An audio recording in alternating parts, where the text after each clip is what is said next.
Salut, c'est Banque de la chaîne, bienvenue sur cette vidéo, blablabla. Ok, donc là sur ce hypno-papotage, ce que je voulais reprendre, hier je parlais avec Jimmy.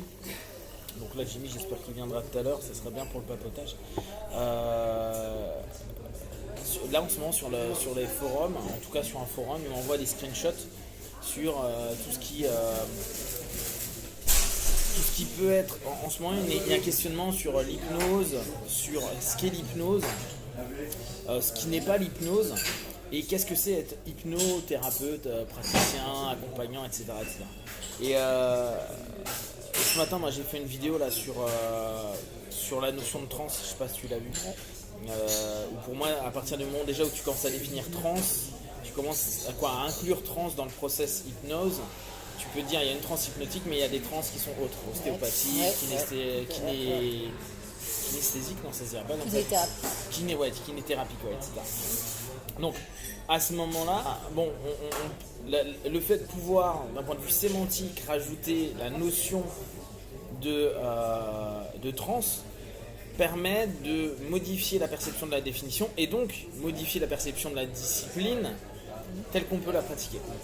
Et donc on discutait un petit peu sur ça et je disais, moi je pense que si on veut revenir à la base de l'hypnose, c'est mettre quelqu'un dans un état de transe et créer des suggestions. C'est tout. Donc, je reprends le truc hyper basique, c'est-à-dire que c'est induction, suggestion. Pas d'autre chose. Questionnement, niet. Définition, niet. Pas définition d'objectif, niet. Technique, type pré-test thérapie ou Rossi ou submodalité ou toutes les techniques, niet.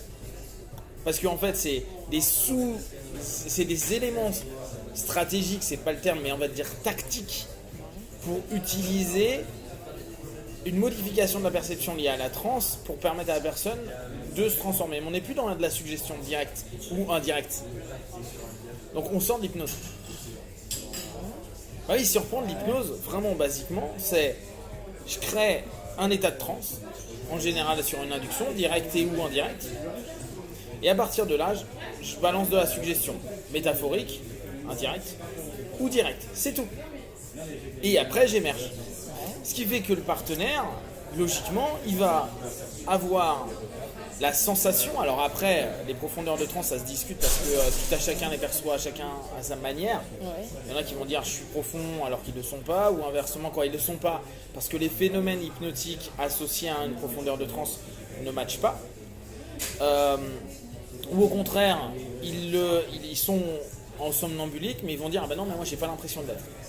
Alors là aussi, il y a la question souvent de est-ce qu'en hypnose, il faut qu'il y ait un décrochage. Tu vois, genre, est-ce qu'à un moment ou un autre, il faut qu'il y ait un décrochage senti par le partenaire. Et ça, on ne peut pas dire s'il en faut un ou non il n'en faut pas. Sachant que si on se dit je fais un processus inductif, c'est quand même pour l'emmener dans un, alors je vais utiliser le terme méta, mais dans une transe qui va être différente de la transe, quoi, de la transe du quotidien ou de ce qu'il a déjà vécu. Si c'est pas perçu comme tel, ce qui arrive très souvent, bah la personne peut se dire bah non, en fait c'est comme d'habitude. Et là on revient à bah je vis une transe du quotidien. Et dès lors on fait plus d'hypnose, mais on fait une exploitation de la transe du quotidien dans le cadre thérapeutique, ou d'accompagnement. Ça c'est hyper important. C'est-à-dire que ce que je disais à Jimmy, moi je pense que depuis pas mal d'années je fais plus de l'hypnose pure. C'est pour ça que j'appelle ça de l'hypnosophie, de la questiosophie, l'hypnose fusion de temps à autre, etc. etc. C'est parce qu'à ce moment-là, moi ce que je suis en train de proposer, c'est de la psychopratique des trans. C'est plus la notion de l'hypnose, induction, suggestion, sachant que ça, je l'inclus de façon directe et ou indirecte dans un ensemble de processus qui emmènent un mouvement, qui souhaite entraîner un mouvement d'un pattern dissonant ou en tout cas non palpable à un moment donné pour le partenaire. Et c'est là où on commence à se poser la question. Donc se dire on défend l'hypnose, à dire ouais mais attends, moi je défends mordicus l'hypnose, je dis bah l'hypnose c'est ça, mais en fait non, on fait déjà depuis longtemps. Quand on fait de la PNL, c'est une forme d'hypnose, mais ce n'est plus de l'hypnose, C'est plus l'hypnose si on prend vraiment basique. Induction, mise en transe, avec, je ne sais pas, ça c'est à voir en fonction. Il y en a qui disent, si je ne sens pas le décrochage, je ne suis pas en hypnose. Pour autant, on a des phénomènes hypnotiques qui sont liés à l'induction. Parce que c'est ça qui est important. Phénomène qu'on peut avoir là, on est en train de papoter, je reste comme ça, ce que je disais ce matin, transe.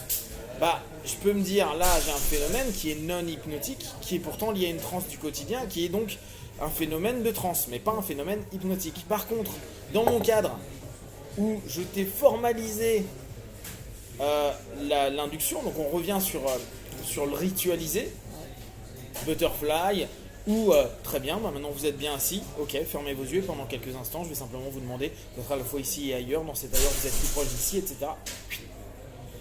On l'a formalisé, c'est-à-dire qu'à ce moment-là, la personne, elle peut rentrer soit dans un état dissociatif si on le fait en technique dissociative, soit en hyper associé si on le fait de manière hyper associée, mais le cadre et le fonctionnement nous permettent de dire, voilà, là on est dans la phase 1 de l'hypnose, c'est-à-dire mettre en transe.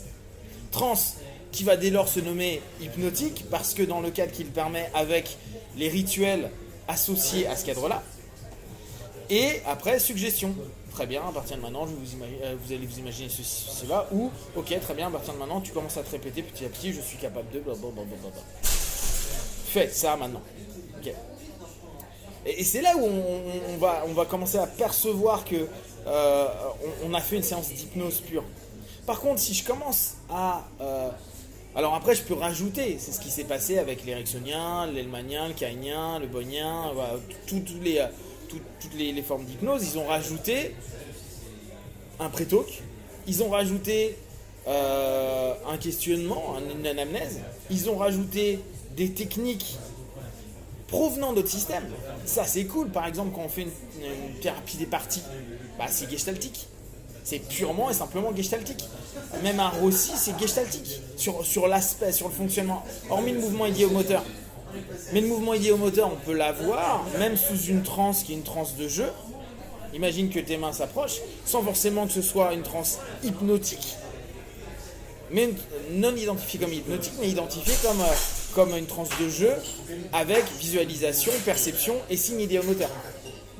Par contre, la même chose, à un moment donné, dans le cabinet, ou en hypnose de rue, quand j'ai cadré d'entrée que nous allons faire de l'hypnose, dès lors je commence à modifier et la perception et les attentes et aussi la possibilité du vécu. Et là on revient sur la notion que j'expliquais encore ce matin de compliance. J'adhère à pour vivre cette chose-là et la vivre, non pas l'observer. Parce que si je l'observe, c'est pour ça que certaines personnes disent mais s'il n'y a pas le décrochage, peut-être je ne suis pas en hypnose. Parce qu'ils se disent vu que je l'observe, je dois sentir qu'à un moment je change d'état. Si je l'observe et que je ne change pas d'état, je ne suis pas en hypnose. Le problème, c'est que l'hypnose est quelque chose qui doit, à ce moment-là, permettre au partenaire d'être à la fois accroché, à vivre vraiment, et à peut-être à ce moment-là, il tirer un décrochage.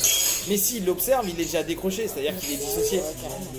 Alors, dans l'absolu, d'un point de vue purement technique, on pourrait dire, le fait qu'il s'observe en train de vivre sa session d'hypnose sans sentir les phénomènes physio et psycho, n'empêche en rien qu'ils soient en hypnose, en tout cas dans une transe orientée hypnotique, néanmoins, il n'est peut-être pas forcément, pour lui, dans un état hypnotique. C'est là où ça devient hyper ambigu et hyper complexe. Donc,